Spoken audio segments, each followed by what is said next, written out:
নমস্কার। সামনেই শারদীয়া দুর্গাপুজো। চারিদিকে দুর্গাপুজোর কেনাকাটা শুরু হয়ে গেছে। উৎসবের আবহে মানুষ মাতোয়ারা হয়ে উঠেছে। চারিদিকে পুজো পুজো গন্ধ। প্যান্ডেলে প্যান্ডেলে তৈরি হচ্ছে মা দুর্গার প্রতিমা, তার সাথে লক্ষ্মী, গণেশ, কার্তিক, সরস্বতী, মহিষাসুর এবং অন্যান্য যারা থাকেন প্রত্যেকেরই এই প্রতিমা তৈরি হচ্ছে।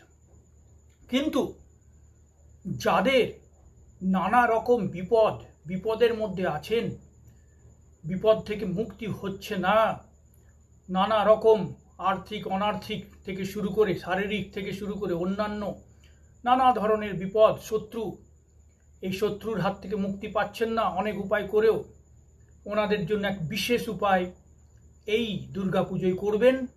সপ্তমী থেকে দশমীর মধ্যে পুষ্পাঞ্জলির সময় 108টা পদ্ম ফুল নিয়ে মা দুর্গার কাছে নিবেদন করবেন পুষ্পাঞ্জলি হিসাবে, এবং মনে মনে বিপদ থেকে নিজেকে মুক্ত করার প্রার্থনা করবেন মায়ের কাছে, তাহলেই মুক্ত হবেন। ধন্যবাদ।